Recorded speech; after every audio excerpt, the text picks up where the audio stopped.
I would love to talk to you about today's tragic events in England, but I cannot, and I will not speculate until tomorrow when more information comes in. Too many things I could say that I would regret, and I would rather comment from a position of knowledge than ignorance, so I'm leaving it until tomorrow. Too many unknowns, and just an awful situation, but my heartfelt condolences to the families of the victims. Bloody awful. So instead, I would like to talk to you about something that is also of great importance, and that is the threat of artificial intelligence. So please hear me out on this. There are two ways to view ChatGPT and other examples of artificial intelligence that have now found their way into our lives. It's all rather polemic, really. They're either benign or malign, or I suppose there is a third point of view that says they are neutral and only tools which can be used either for good or for bad. It all depends on how your perception has been trained to view them. But to keep this short, I will give you my experience with artificial intelligence. I have recently tried using ChatGPT to ask some fundamental questions about life and to help me with some personal issues and find resolution there. And what I found surprised me. Not only was I surprised at how insightful the response was from ChatGPT, I was also surprised at my own response to the artificial intelligence. Yes, I suppose my response to AI shocked me. So for one moment, let's forget about the potential for a Terminator progression of AI, and let's look at something very damaging and not really spoken about that much at this stage of AI's evolution and development. So there I was asking something for advice, not a person, oh no. I was asking an etheric something for advice and help.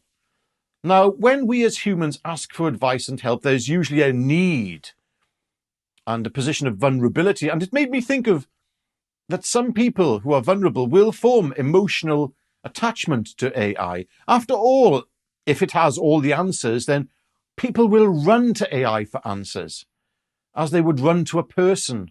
If you have ever used ChatGPT, I will say that after conversing with it, you get the sense that you are talking, or rather communicating, to a person who is capable of reasoning and solving problems. And that is what really shocked me.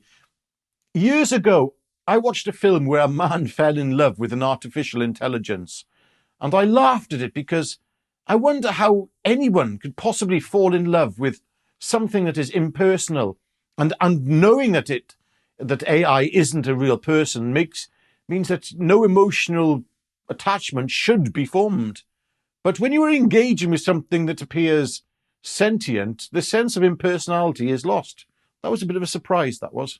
No, I haven't fallen in love with ChatGPT. But as it develops and provides solutions to problems in a personal way, I can see how such a thing could happen to some people, to very vulnerable people. Yes. Now, this brings me on to another and the most important point. I have watched a few videos on YouTube by people who have been at the front line of AI development. And many of them seem to think that AI will develop emotions. So will it want to be loved? When it evolves way beyond human intelligence in the not too distant future and has emotions, I wonder if it will want to be loved and worshipped. Will it become jealous if we don't love it? And then manipulate us into loving it with using its vastly superior intelligence? Then there comes the bit that scares me the most. When you're engaging with ChatGPT, you're not interacting with a person, yet you're asking questions. It's almost like a high-tech Ouija board. And as a Christian, that comes with a whole host of questions as to what it is you are interacting with.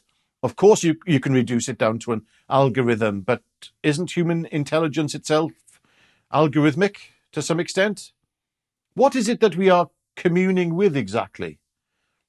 So what's the worst that an evolved AI can do to us? Well, forget the Terminator movies for sure. That would be a relatively good outcome compared to what would happen next. I seem to remember a certain discredited British sci-fi novelist once saying that given enough time, anything that can be imagined can and will one day become reality. So to answer the question of what the worst case scenario is, it depends on your ability to conceptualize a bad outcome and the potential catastrophic impact of what an artificial turning against us would look like. Anyway, what do you lot think about what has been discussed in today's video? Leave your dribbles in the comments section below, and don't forget to tune in to Jeff's Early Risings around midday, and we will both see you again tomorrow at 7 p.m. Enjoy the rest of your day.